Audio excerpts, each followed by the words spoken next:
Gotland, 1361. For the inhabitants of the Swedish Isle in the Baltic Sea, everything is about to change. Under the burning July sun, the Gotlanders stand together as one to defend their homes. Invaders are coming, and they'll destroy everything in their way. The Gotlanders must stop them or die trying.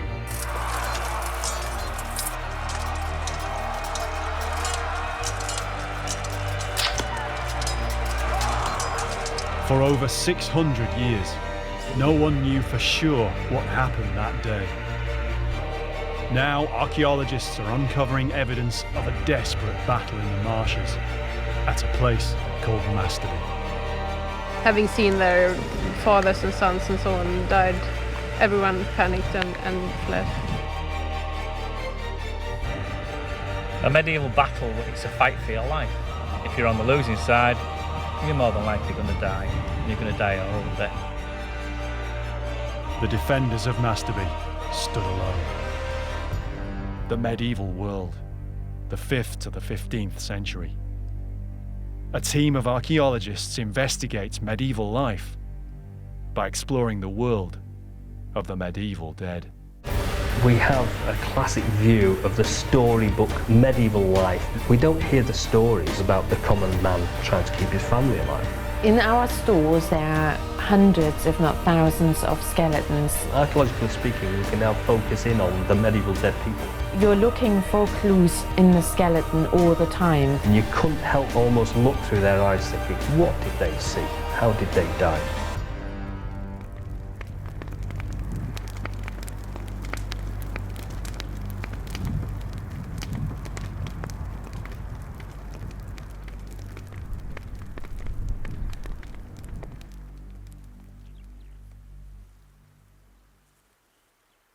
They came to the land at Chronicle, where the people fought against them, but they were superior.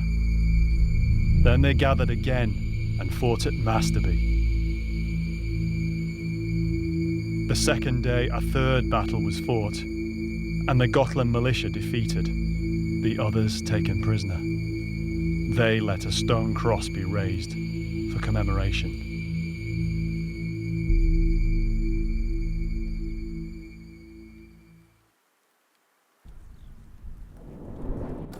The words of the Gotland Chronicle in 1633. The landscape of Gotland hides a violent past. Some of it historians know about, back to the Viking Age, yet much of it they can only glimpse. For medieval Gotland, the year 1361 echoes as a time of terrible upheaval. 10 miles south of the Gotlandic capital Visby, Mästerby sits amid the reclaimed farmland and dense forest. In 1361, it lay directly in the path of a marauding invasion force, hell-bent on the looting and burning of all they encountered. There's no contemporary source that tells of what happened at Mästerby. What we know comes from the Chronicle of Visby in the 17th century. Drawn by the island's reputation as a rich trading place, King Valdemar II of Denmark launched an invasion. His main target was the island's capital, the wealthy trading port of Visby. With its strong walls, it was the envy of all Sweden's rivals in the Baltic. In July 1361, Valdemar's army landed on Gotland's west coast and began its march on Visby, destroying and pillaging every Gotlander farm and village on the way. The Visbians, many of whom were foreign merchants, barred their gates to the indigenous farmers and villagers. So for the Gotlanders in villages like Mästerby, right in the path of the advancing Danes, all they could do was band together in a hastily formed militia and try to hold out. They fought a battle somewhere in the marshes south of Mästerby, astride the main road. But the Danish army, professional soldiers, better equipped and more experienced, broke through and pillaged their way to Visby. They defeated what remained of the Gotland militia in a one-sided final battle. It was a cataclysm. Gotland never recovered. Overnight, its medieval golden age was finished. Times of dramatic change like this form cornerstones in history. It's really good evidence for a massive change on Gotland at that time. There was an invading force being repelled or attempted to be repelled by the locals, by the islanders themselves, and of course they failed. Of course, everything changes from that moment onwards. For archaeologists like Tim Sutherland, Gotland's story is well known. Early in the 20th century, mass graves from Visby were discovered. Hundreds of skeletons and many artifacts and armour betrayed the true scale and horror of 1361. Yet this was just from Visby. For more than 6 centuries, almost nothing was known about the other battles the Gotlanders fought for their island, including the one at Mästerby.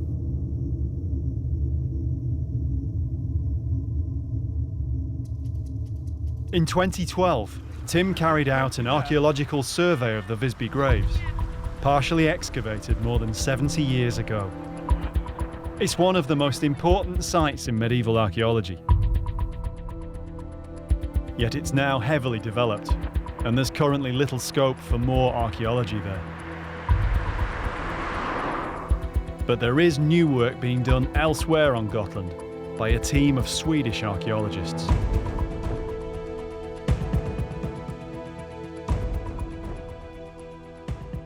So the chance has arisen whereby there is a potential for finding something on the same island from the same period, killed by the same people, and these other people potentially lie in the ground somewhere outside Visby.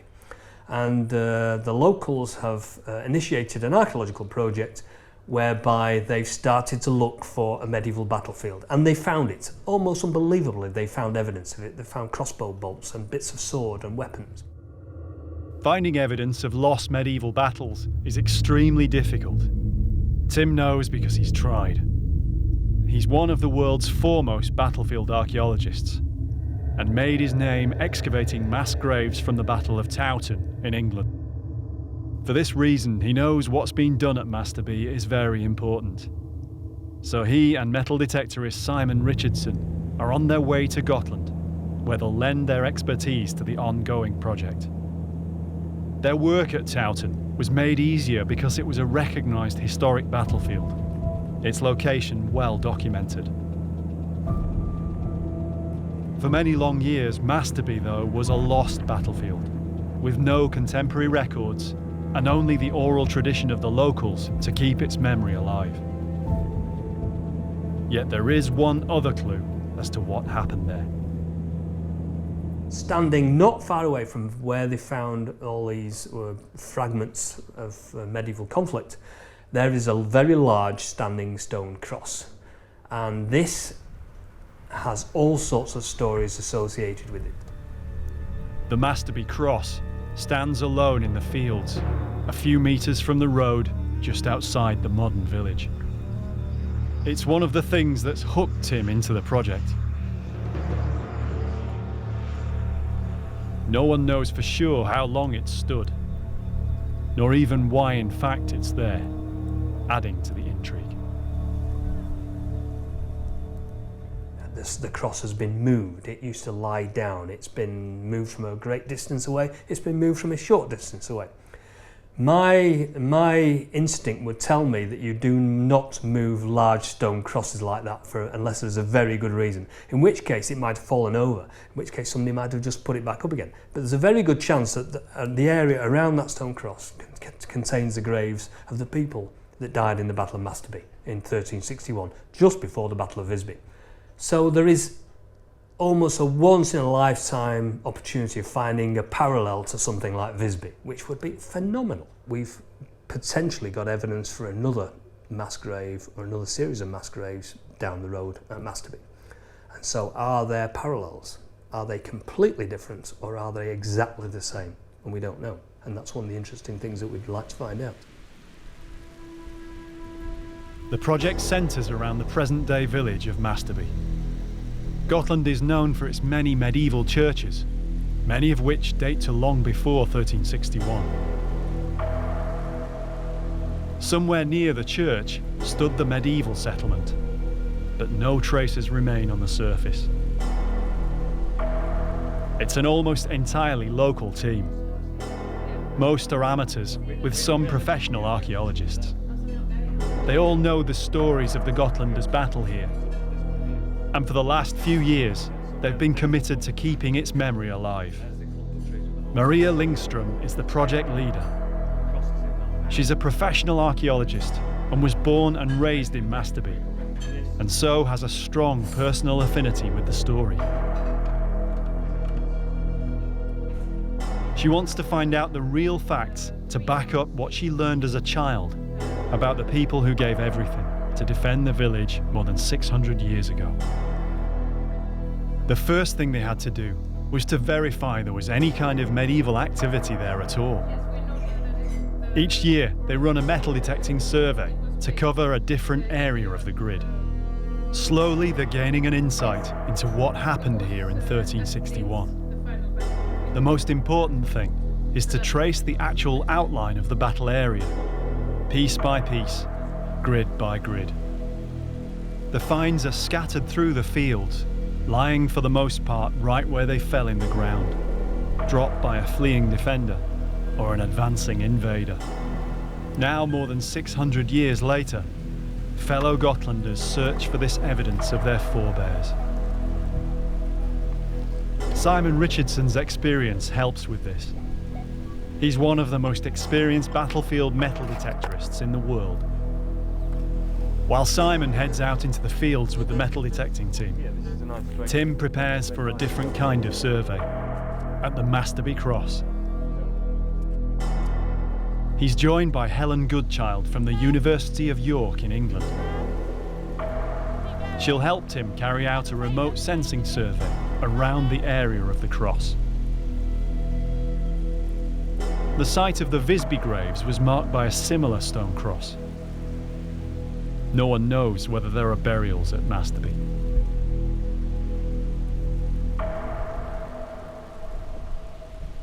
Well, we know we've got a medieval battle. We've got the evidence of that, so that's one thing. We know that in a medieval battle, lots of people get killed, so somewhere there would be lots of dead, presumably. Now, either everybody's been taken out of the landscape and there are no mass graves, or somewhere in this landscape there will be mass graves. Therefore, you look for points of reference, and there's no better point of reference than this huge big slab of limestone. And if we want to look for a parallel for something like this cross here, there is no better example than a few miles up the road at Visby, where we know there is a very, very similar cross of the same sort of size and dimensions, and that does mark the medieval mass graves from the Battle of Visby. We're hoping that in this landscape, within this very field itself, right close to the cross, are the mass graves from the people that died at the Battle of Mästerby. We also know that towards the end of the Battle of Mästerby, it appears as though the battle went through or very close by the medieval settlement around Mästerby. So we'll have evidence of where they lived, we'll have evidence of where they fought, we'll have evidence of where they died, and also, hopefully, we'll have evidence of where they were eventually buried.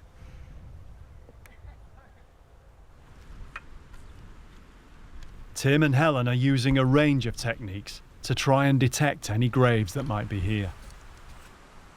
But much depends on the geology, or even the remains of the medieval buildings. The problem is graves are always really quite hard to pick up, regardless of the techniques used. I mean, it depends what's in the grave. If they're buried with their armour, then we'd expect it to be hugely magnetic.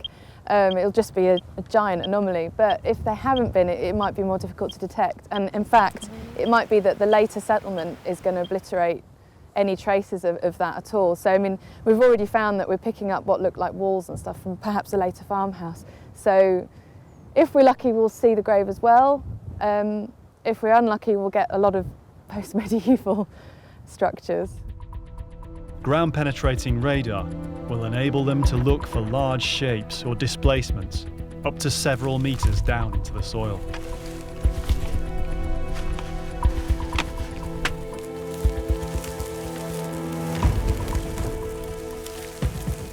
you imagine a radar in something like a plane or a ship, and it sends a signal out, it's the reflection of that signal off another plane or a piece of land or something, and the ship gets back. So it's a reflected signal that it's recording, and that's what we're doing. So we're sending a signal into the ground, it reflects off something or multiple somethings, and then gets reflected back to the recorder. As they carry out the survey, Tim also lets his instinct as an archaeologist build an idea of what could have happened here immediately after the fighting. From his experience at other medieval battle sites, he's identified a pattern of events. The primary event after the battle itself is that the nearby locals will come and collect their dead. So the members of the family, the wives and the daughters, would come into the landscape and try to identify members of the family and take them away. And then of course you get people coming from further afield who have to do exactly the same thing all over Gotland. They will try to come and identify their family members and hopefully take them away as well. Also you've got people on the battlefield scrounging, looking for items of value. There's lots of activity, and then eventually you are left with a battlefield full of dead that nobody's claimed. And then somebody, sooner or later, will come along, a member of the church, a member of the local aristocracy, and say, right, we'll clear the battlefield. And so anybody that is left will presumably be placed in the mass graves just to clear up. So either the mass graves would be somewhere like a churchyard if there's a very small number of them, or it could be, if there are a large number, they've been in an open piece of landscape where there's a piece of ground that's not under agriculture. At the Gotland's Museum in Visby, Tim and Simon get an idea of the kind of evidence so far discovered from 1361. This is just a small selection of a huge range of artifacts, Here. including armour, weaponry and human bones. One type of artifact is dominant among the finds made by the Mästerby project so far: crossbow bolts. So far many have been found, probably shot at Gotlanders by the invaders.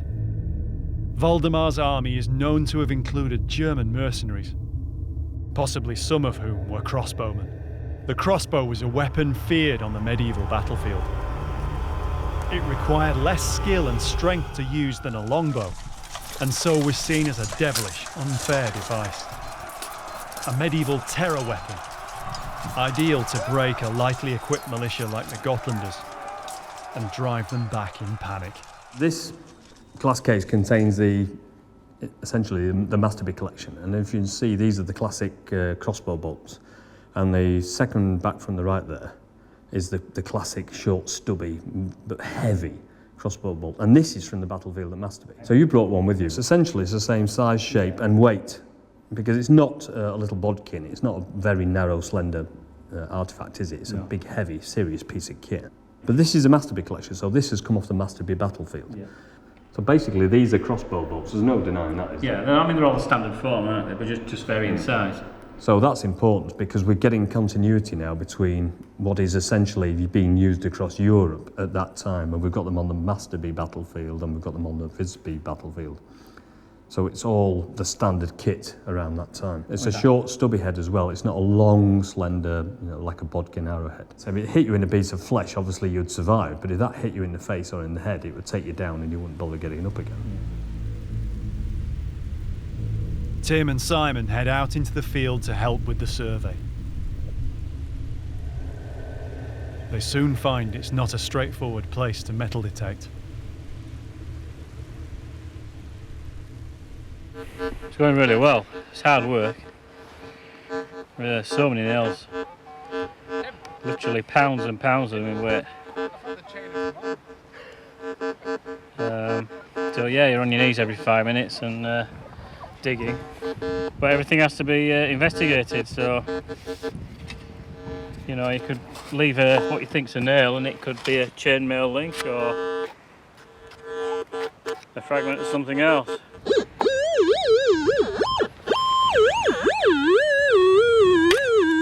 And it's just a process of elimination. It's a surprise. Yet another nail.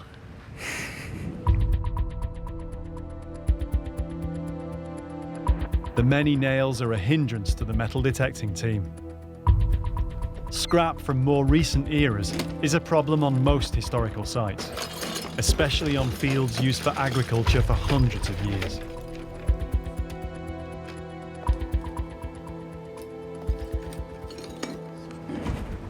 This is the kind of thing, well, this is the stuff we've been finding on the battlefield.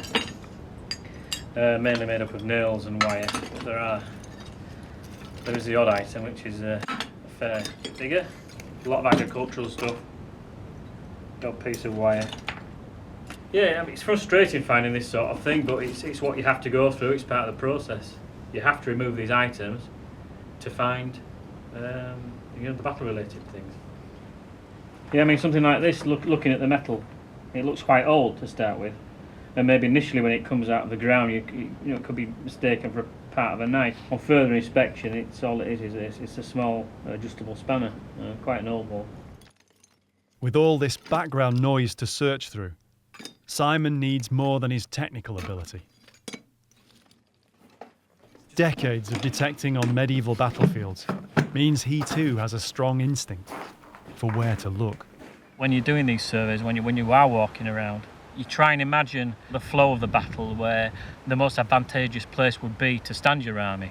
And they knew where they were going to attack from. They knew how they could maybe, by looking at the landscape, how they could encircle the enemy, trap them, push them into a narrow place between two woods or into a marsh or against a river. They'd try and use the landscape to their advantage by looking at it. And I suppose metal detecting is the same, really. You look for the higher ground where people would make escape from, away from the rivers, away from the marsh. People maybe made escape plans. I know I would. Yeah, I mean, there've been buildings on this landscape 100 years ago, 200 years ago, 300 years ago, and previous to that, and obviously there's no traces of them. Yeah. So they pull the buildings down, so there's just thousands of nails everywhere, aren't there? Yeah. And they're literally just spread absolutely everywhere. Literally everywhere. Yeah. And they're not just one or two, there are literally thousands. Tens of thousands of these things. I mean, in a week I bet I found close to 1,000. Yeah. You know, the more bolts, the more distinctive artefacts you can find from the battle, and then plot them. We're just getting this more and more condensed spread of the battlefield archaeology. And we can see that it is actually a battlefield. It's not just a normal piece of land. No, but the area we're moving to in a minute, over there on the rise, that should be quite exciting. Right, because that's on the main route, and it's on higher ground, which will have taken the people fleeing past the marsh. So we're now in the position between the marsh and Mästerby? Yes. Right, excellent. So hopefully we'll get even more evidence of the battle then, as people came away from the marsh and then routed towards the village itself. When the survey switches location, the result is more finds and more crossbow bolts. They're searching directly over the path of the final retreat of the Gotlanders. Beyond them, the only thing standing between the marauding Danish army and Mästerby was the farmstead at Grens, where the cross now stands.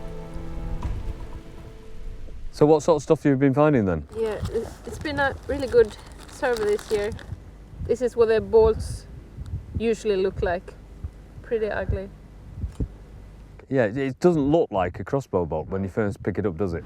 This is a close combat area, but we have a few bolts here as well. But the main battle area is just a couple of 100 meters away. So this was probably shot at a Gotlander fleeing for his life.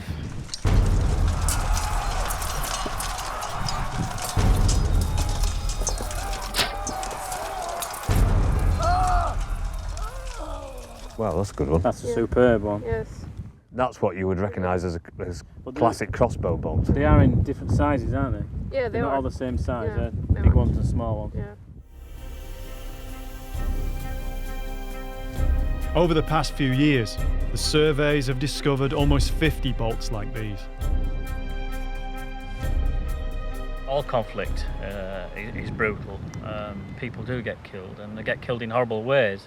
In the medieval conflict, you get literally hacked to pieces, or you get these big lumps of iron, these iron crossbow bolts through your skull or through your spine or through a joint in a limb. You can just imagine the people so frightened, so afraid, you know, these brothers and fathers and fighting together, you know, seeing the friends, the neighbours, the family killed in terrible ways, and all they really want to do is to protect their community. And you get this invading army coming in, you know, who just want to take it away, and they'll take it away in any way they can. And they're totally afraid, and all they want to do is get away, get back to their homes, which here they more than likely died defending anyway. A medieval battle, it's a fight for your life, literally. You win, your side wins and you survive, great.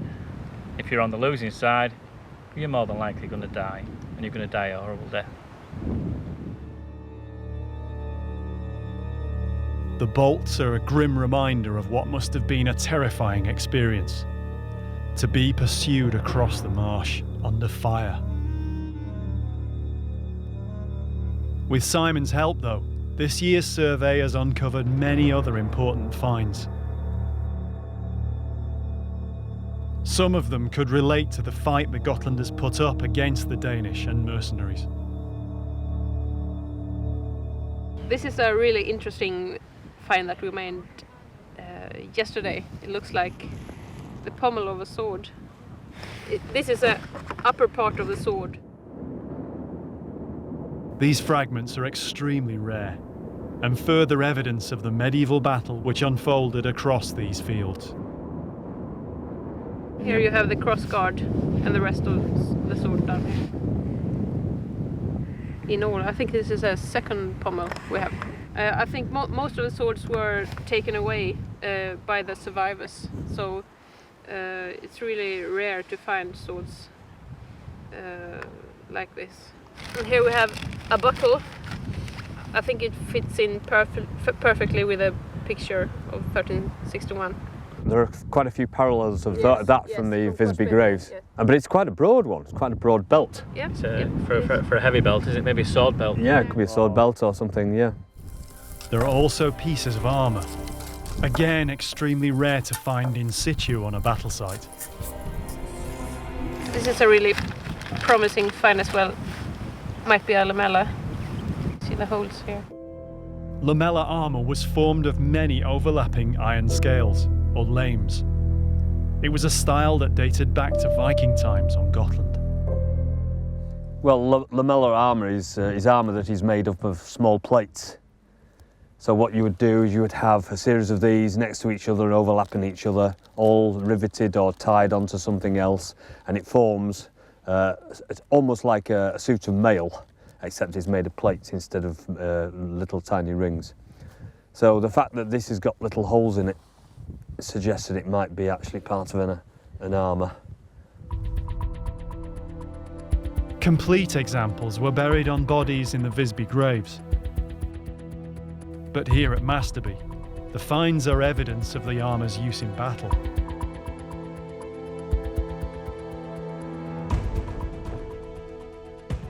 And again, some of these, looking at the Visby examples, you can almost imagine that potentially being shield-shaped.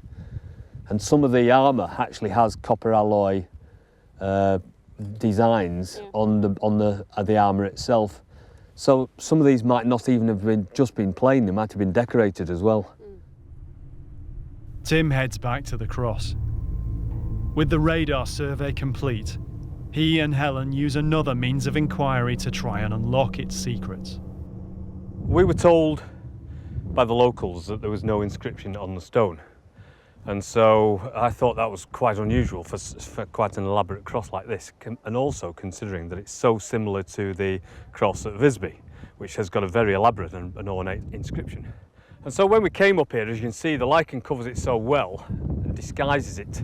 It's just so camouflaged, you just can't see any indentations on the cross.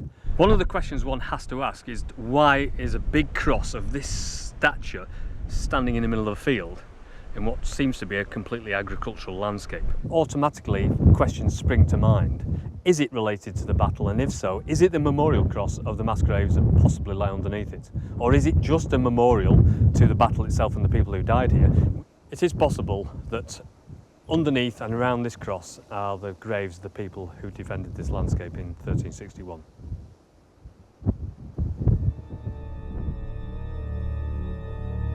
It's possible they might be able to see inscriptions that still remain on the surface of the stone, not visible during daylight hours.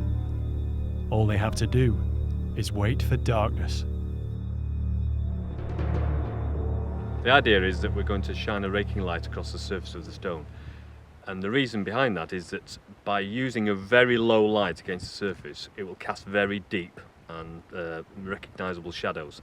And anything that's an undulation in the surface of the stone and that casts a shadow, we'll be able to record. If we shine it from there, and then what we can do is turn it. Oh, look at that. And remember, we're only doing a quadrant at a time. You can already see all the lettering turning up. Is that an A? Yeah. Oh yeah, that's an A. There's definitely a D there. Yes. Hello. Is that an O? So is that Dominus? Domini? I know Domini. Yes. See, that's what we think it might say then. Wow. And then of course we've got some down here which is incredibly deep already. Whoops. You just read inscribed letters that haven't been read out loud for about 700 years. Potentially, yeah. Amazingly, the inscriptions can be made out after centuries, despite the weathering on the cross, out in the open, exposed to the elements. Every single year you get a fraction of a millimetre disappearing because of frost action. So the water will soak into the surface, then it'll freeze, and the surface will just fall off. But it's minute because it's really hard stone. But over the centuries, what was presumably a deep inscription is almost gone. And so hopefully we're recording it in time, but some elements of it have almost certainly already gone. The letters are very faint and difficult to decipher. They're a kind of script used across Scandinavia and Europe during the later Middle Ages. We are exposing what are almost certainly letters, but some of them are such an odd shape to our modern eye that we have to find a reference to what that letter is. Now, these letters appear to be in the form what they call black letter, which is a very uniform shape.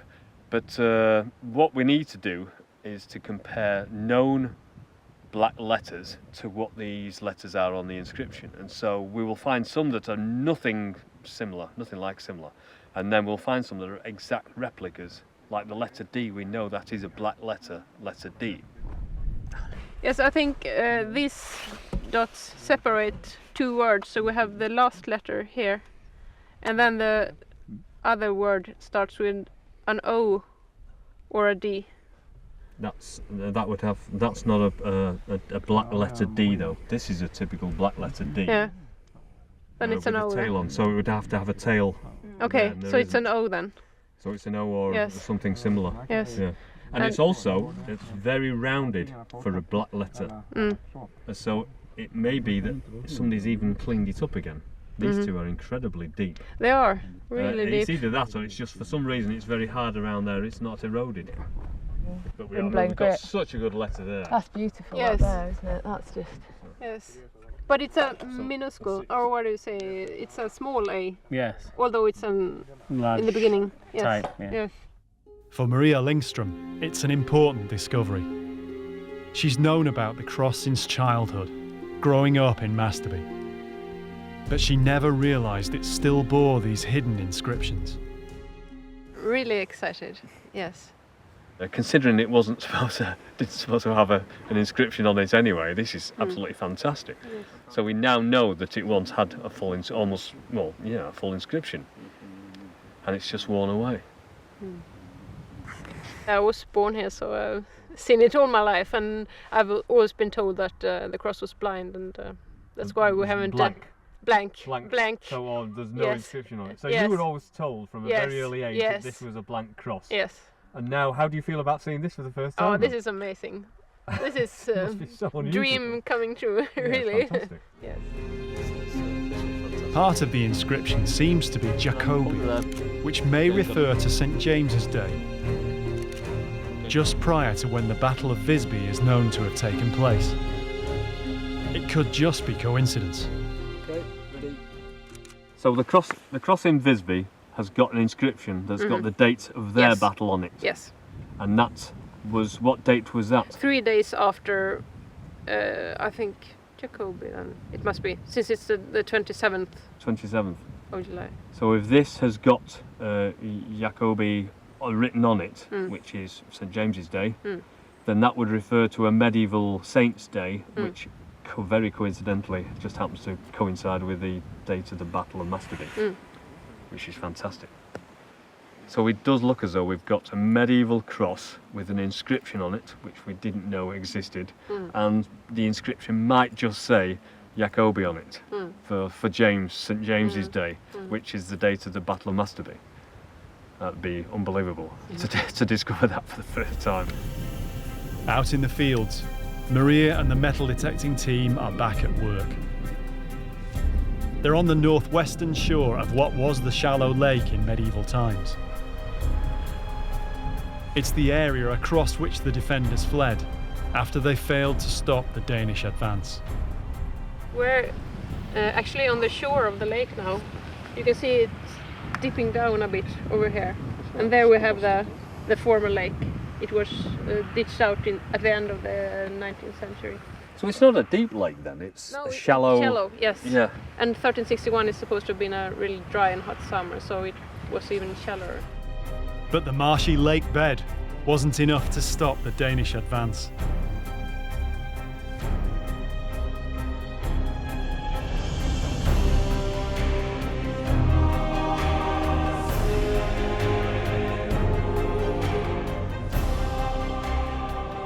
Gotlanders knew if the Danes came over the lake, the battle would be... That's it, it would be over. Yes. Lost, yeah. So the Gotlanders tried to hinder the Danes on the lake, and that's why we have both crossbow bolts there, and also parts of swords, parts of spike clubs and so on. So that was a defensive position.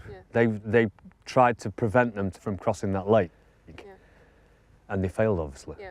In the great scheme of things, this is now becoming almost parallel to the archaeological evidence from the graves at Visby, but it wasn't a proven battlefield until relatively recently. No, not amongst the experts. They said, no, historians said, we don't think there was a battle, but the people here in Mästerby have never doubted there was a battle here. So. And so what's happening now is the battlefield archaeology is formalising this part of history.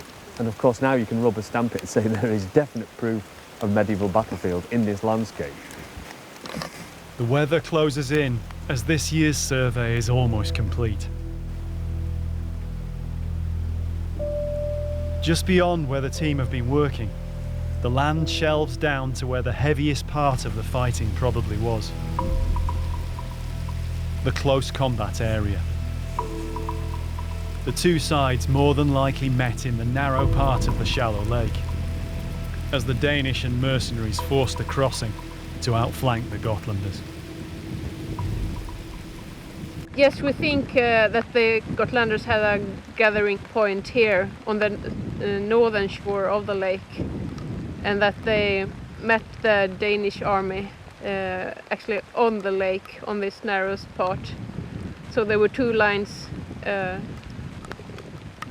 shooting with their crossbows and shooting arrows at each other, and then we have a close combat in that area as well, and then we have the close combat area here when the people are fleeing. There is a written source from the 17th century which mentions that there were two battles fought upon the lake 2 days in a row, but I'm not sure the Gotlanders could stand up for that long. They would have been in family groups standing next to their fathers and brothers and sons and so on. And when they scattered, they probably fled in these family groups as well. Having seen their fathers and sons and so on died, everyone panicked and fled.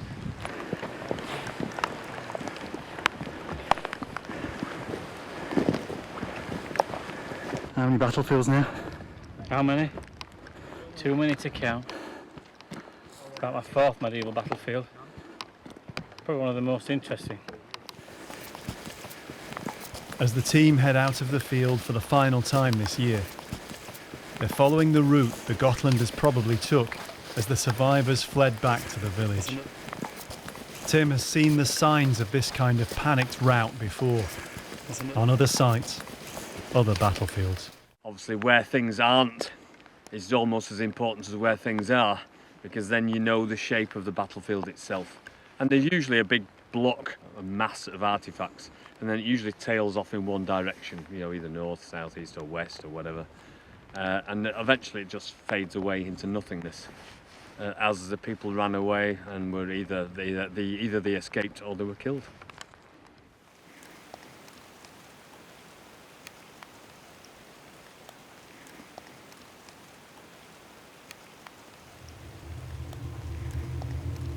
At the cross, the radar results are inconclusive. There are no obvious grave pits in the fields around the cross. But there are the possible remains of the medieval farmstead that stood here at the time of the battle. Tim and Simon return one last time to take auger samples from the areas highlighted by the radar results.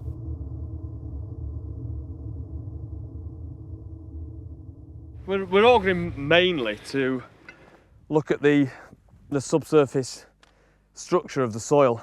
So we're looking for how deep the topsoil is, and then what the subsoil is made of and how deep it is. That's clean, isn't it? Everybody's telling us that there's nothing here, and until you can prove it, then you just never know. The Mästerby cross binds its secrets tightly. This is where the debris trail of artifacts seems to lead. Perhaps the final rallying place of the defenders of Mästerby before they were overwhelmed. Tim and Simon try to picture the final moment. And where, if anywhere near here, the bodies of the fallen Gotlanders lie.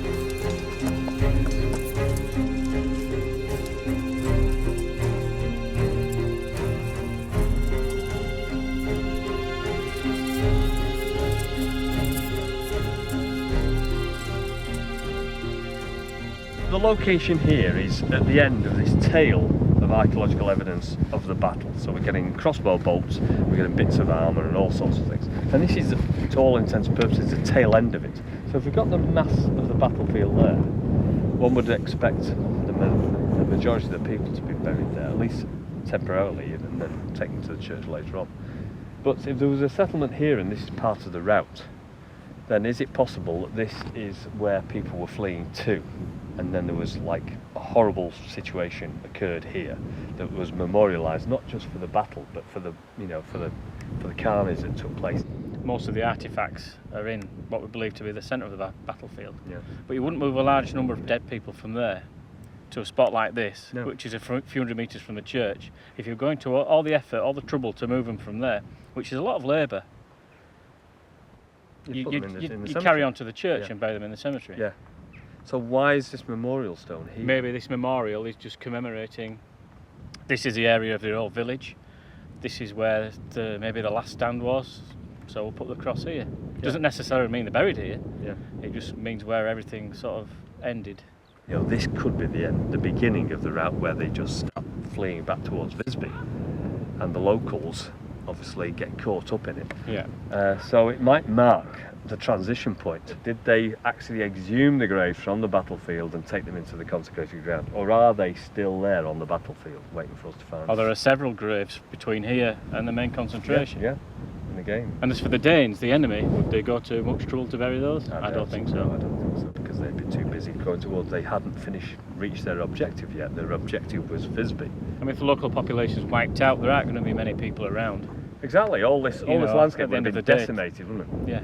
At the time of the battle, because there would have been thousands of troops moving through this landscape, taking anything that was movable, anything of any value whatsoever. That's the food, the livestock, any of the artefacts in the houses. They'd probably loot, burn the houses, and then move on. And there are a few knives found there, and we're talking one, this size. Yeah. That'd be a good piece of, a useful piece of equipment. Yeah, so for a labourer or for a farmer. If somebody had found that, they would have had it. But I don't think people have gone to the trouble of looking. Maybe a lost. lot of them don't come back because they're dead. Exactly. Yeah.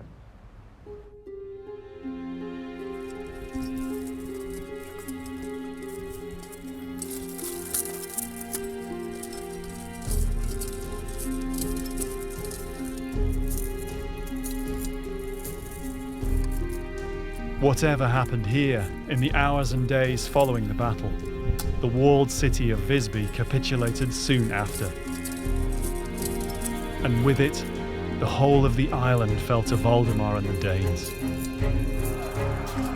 Though it was regained by Sweden years later, medieval Gotland was never the same again.